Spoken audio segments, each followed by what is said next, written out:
Bangowana. J'ai vu cette image comme vous tous. Avant d'entrer en profondeur, quand on voit ce monsieur, on a l'impression que papa et maman viennent de ses peines. Hein? C'est vraiment l'image que ça donne. Hein? On a vraiment l'impression. Baouti consultation prénatale, allons-y. Azoko Zelaye, maman Simbi Barob. Baouti ses peines, hein? Papa na maman. C'est vraiment l'image que ça donne. Ça renvoie l'image d'un couple. Papa et maman sont... Donc, un papa amoureux qui est allé prendre maman. Baouti ses peines, Bagoyo. Baouti na clinique Boboto. Clinique Boboto, bébé Doa. Clinique Boboto. C'est vraiment l'image que ça détache, quoi. Et je me pose la question, quand cette image, Ngeleka le fait, Ngeleka ne comprend pas qu'il est président de la République et qu'à ce niveau ici, il y avait déjà des rumeurs qui parlaient de cette histoire de grossesse dont on ne connaît pas encore le père, tout ça, je vais revenir.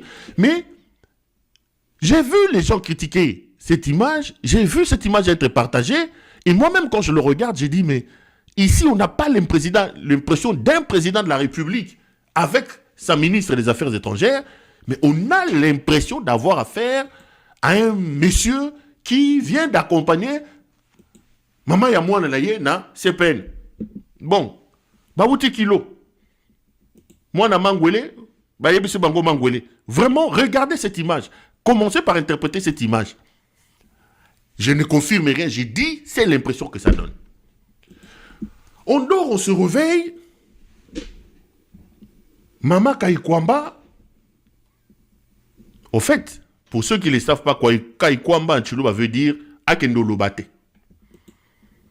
Mais j'ai comme l'impression que il ne vit pas comme ce nom, Kaikwamba. Oyo Kaikwamba, mais Azoko Loba. Maman Kaikwamba, Azako Loba. Kaikwamba en Chiluba veut dire qu'il n'aille pas parler, donc Akendo Lobate. Kaikwamba Azana Zemi bébé Doa Kaikwamba Azana Zemi Makele la Zemi bandaki depuis États-Unis Yeyo Libumuza na Zemi. Après ce matin on voit un communiqué de Kaikwamba. Je vais lire les communiqués, vous l'avez là. C'est moi lire les communiqués. Communiqué de notre cher Kaikwamba. Bébé Doa, bébé national. Bébé Doa. Que dit les communiqués? Vous l'avez là devant vous. Déclaration personnelle de Thérèse Kaikwamba Wagner. Le communiqué dit ceci. Ces derniers jours, plusieurs publications et vidéos diffusées sur les réseaux sociaux ont relayé des propos mensongers et diffamatoires à mon encontre, portant atteinte à ma dignité et à celle de ma famille. Ces attaques ont tenté d'essuyer ce qui aurait dû rester un moment d'intimité et de joie pour ma famille. Elles ont aussi cherché à me discréditer et affaiblir ma voix dans l'exercice de mes fonctions. Face à cette banalisation du mensonge, j'assume pleinement ma responsabilité de protéger mon enfant. Donc, Maman Doa confirme qu'il y a un bébé Doa dans le ventre. Donc, Azana Zemi a confirmé. Au départ, on n'avait pas menti quand on avait dit que Kaikwamba Azana Zemi. Les communiqués le confirment. J'assume pleinement ma responsabilité de protéger mon enfant, de préserver ma famille et de poursuivre avec sérénité et concentration l'exercice de mes fonctions. À cet effet, je charge le cabinet Altius, basé à Bruxelles, d'engager des poursuites pour diffamation, atteinte à la vie privée et propagation de fausses informations dans les pays où ces individus et entités opèrent, notamment en Belgique, en Suède et aux États-Unis d'Amérique, afin que les responsables de ces mensonges soient appelés à en répondre devant la justice. Ces procédures viseront, dans un premier temps, 1. Monsieur Pero Louara, encore et toujours, Ngaï Moanabat, opérant depuis la Belgique, responsable de la chaîne CPL TV. 2. Monsieur Emmanuel Banzuzi, responsable de la chaîne Bishop National, opérant depuis la Suède. 3. Le site congointelligence.com. Des démarches seront également entreprises auprès des plateformes concernées qui servent des relais à la diffusion et à la monétisation de ces contenus mensongers. Au moment de la publication de la présente déclaration, les éléments de preuve auront été saisis par les huissiers désignés afin qu'ils ne puissent être supprimés. Rassurez-vous, madame, mes déclarations sont encore là. Au-delà de ma personne, cette action s'inscrit dans le combat de toutes les femmes contre les violences, qu'elles soient physiques ou verbales, le dénigrement et les propos injurieux et sexistes qui persistent dans nos sociétés. Aucune femme, publique ou non, ne devrait voir son corps ou sa vie privée transformée en champ de bataille. Dans un contexte où notre pays fait face à la guerre et à la souffrance des millions de Congolaises et des Congolais, je refuse d'être détourné de ceux qui, professionnellement, comptent le plus à mes yeux la défense de notre souveraineté, la protection de nos populations, la recherche de la paix. Ainsi, je laisse à mon équipe juridique désormais le soin de mener à terme le travail engagé afin que justice suive son cours pendant que je continue à me consacrer pleinement à mes responsabilités ministérielles. Le communiqué est donc signé par notre maman nationale, Kayukwamba Thérèse Wagner, ministre des Affaires étrangères de la République démocratique du Congo. Excusez-moi. C'est donc le communiqué qui a été publié aujourd'hui où Thérèse Kayukwamba se plaint. Il parle de la diffamation, etc., etc.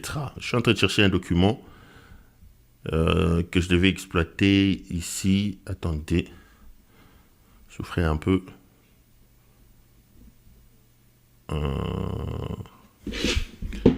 Voilà. Ça, c'est les communiqués. Vous avez remarqué donc, au terme de ces communiqués et à sa lecture, que je suis mis en cause et je suis le premier sur la liste des personnes à qui il faut porter plainte par notre maman Thérèse Kayukwamba. Avant d'entrer en profondeur sur les communiqués, je vais revoir les communiqués. J'ai vu Kayukwamba essayer de tirer une corde sensible pour s'attirer la sympathie du monde entier en évoquant une notion sensible. Je vais retrouver l'extrait. Je crois que ça doit être le dernier paragraphe. Qu'est-ce qu'il dit dans le dernier paragraphe? Il dit: au-delà de ma personne, cette action s'inscrit dans le combat de toutes les femmes contre les violences, qu'elles soient physiques ou verbales, le dénigrement et les propos injurieux et sexistes qui persistent dans nos sociétés. Ici, Kayukwamba veut, d'une certaine manière, généraliser, s'attirer la sympathie en parlant de son dossier comme si c'était un dossier sexiste. Laissez-moi définir le sexisme. Laissez-moi.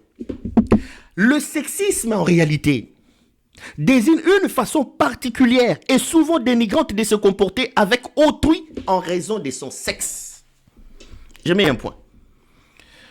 Au fait, pourquoi il introduit de manière volontaire et intelligente ces paragraphes-là? Parce qu'il sait que le combat sur le sexisme, le combat sur la protection de la femme, quand il dit c'est un combat pour la protection de la femme, c'est un combat contre le sexisme. Au fait, il veut enlever le débat du cadre de sa personne, elle, Kayukwamba. Il veut le généraliser pour s'attirer la sympathie. Et il évoque le sexisme. Le sexisme est une façon particulière et souvent dénigrante de se comporter avec autrui en raison de son sexe. Je mets un point. Lorsque vous regardez le débat ici sur Bébé Doa, sur Mama Doa. Est-ce que y a-t-il eu un comportement dénigrant? Y a-t-il eu une déclaration dénigrante? Y a-t-il eu une action dénigrante avec Kaikwamba en raison de son sexe? Y a-t-il quelqu'un parmi les trois qu'il a cités qui a dit quelque chose, qui se comportait indignement, qui a dit une déclaration liée au fait que Kaikwamba soit une femme? Non. Ça, c'est un mélange voulu, un mélange éhonté des concepts pour s'attirer la sympathie. Ici, nous parlons de la dignité de la fonction. Nous parlons de la dignité des autorités. Et nous parlons de la notion de la redevabilité. Que l'on soit un homme, que l'on soit une femme, lorsqu'on occupe des responsabilités, lorsqu'on occupe des fonctions d'État, on est astreint, on est appelé à avoir un devoir d'exemplarité, un devoir de comportement et d'avoir un devoir de redevabilité. Demander à un ministre qui occupe une fonction régalienne aux Zemi et Zaya Nani, ce n'est pas un acte sexiste, madame. Je suis désolé. Ce n'est pas un acte sexiste.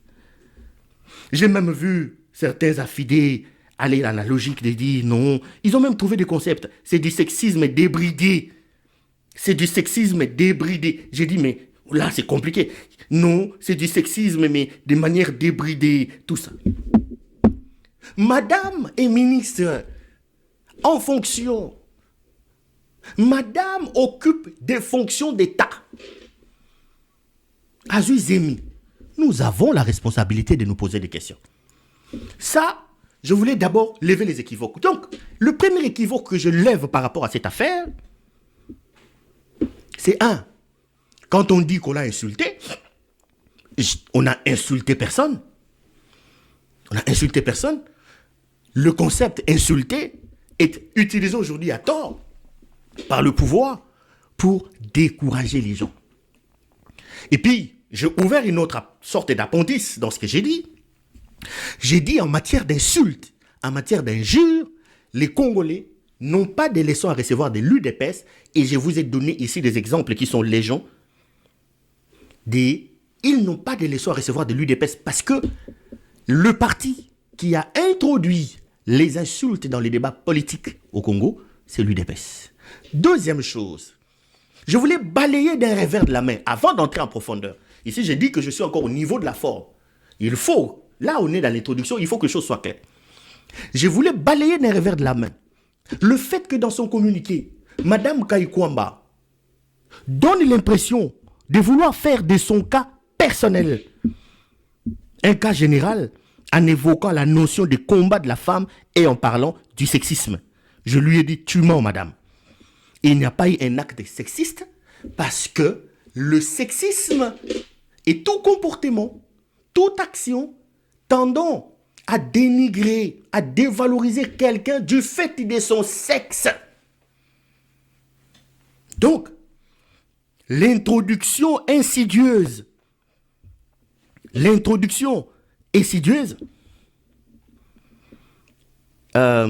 excusez-moi,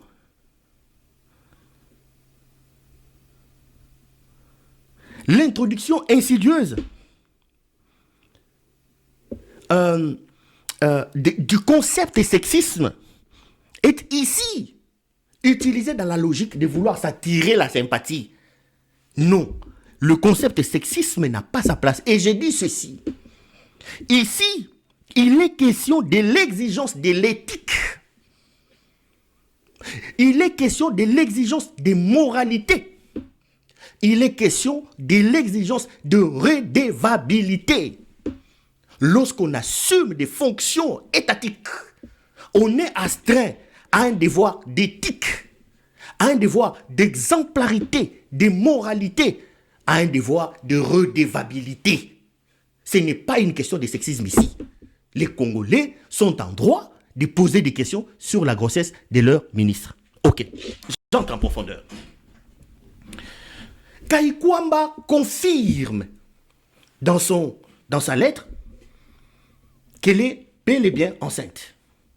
Mais on m'attaque, on dit Péro, c'est sa vie privée. Ok? C'est sa vie privée. Je suis en train de vous télécharger les documents. Tu n'as pas le droit de parler de la vie privée des gens.